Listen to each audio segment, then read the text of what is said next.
Okay, let's dive into this. Just imagine for a second winning the world's most prestigious award for peace, all while you're sitting in a prison cell. Well, that's the unbelievable reality for Narges Mohammadi. And just when you think her story couldn't get any more intense, the Iranian government goes and adds another shocking chapter.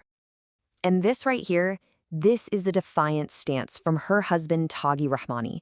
And man, it gets right to the heart of the matter. They're not just arguing about a verdict. They are fundamentally rejecting the entire legal process.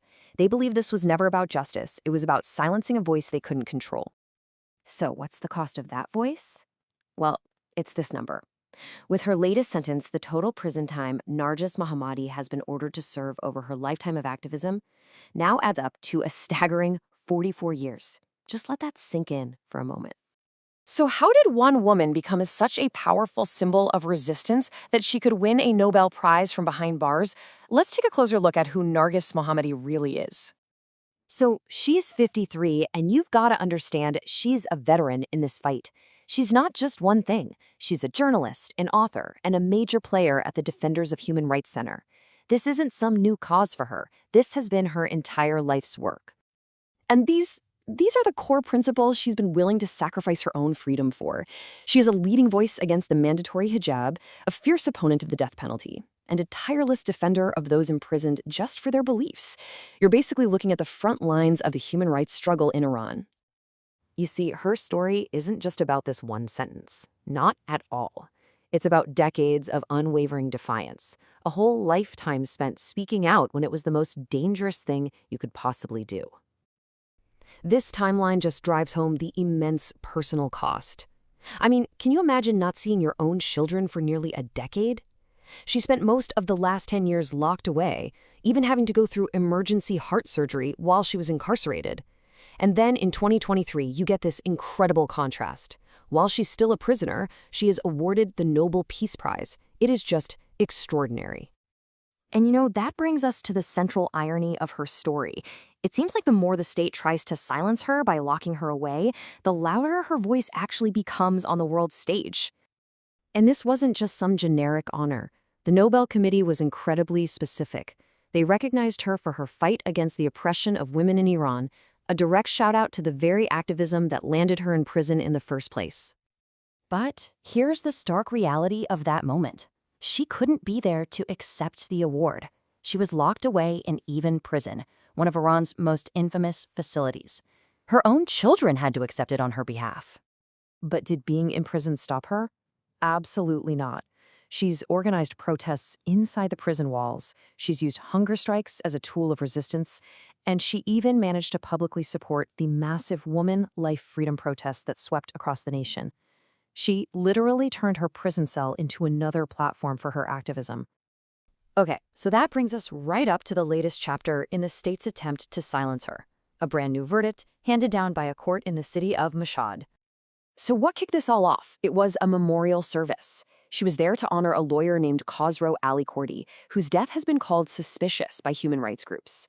The authorities accused her of making provocative remarks and, disturbing the peace. And the arrest itself, well, it was reportedly violent. Eyewitness accounts, which were shared by her supporters, describe her being attacked by about 15 plainclothes agents, beaten, and even having her hair pulled. And this was the result. The verdict wasn't just more prison time. It was a whole package designed to isolate her completely.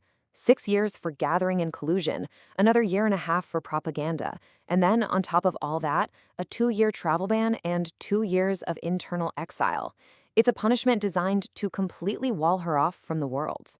Now, here's a key detail you need to understand to see the real-world impact. In Iran, these sentences run concurrently, which means at the same time, not one after the other.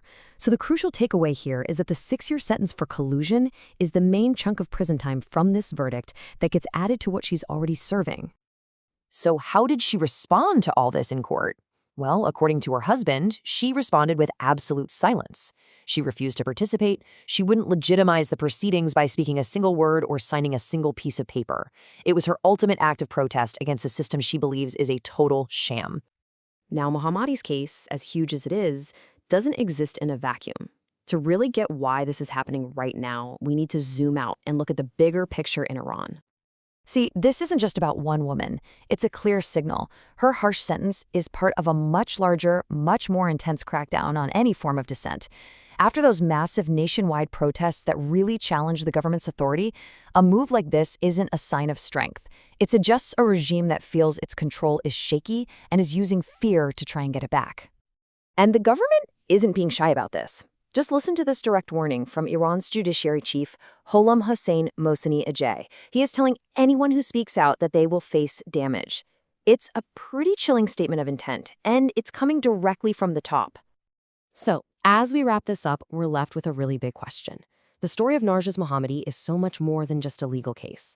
It's really a barometer for the state of human rights, for freedom of expression, and for justice within an entire nation.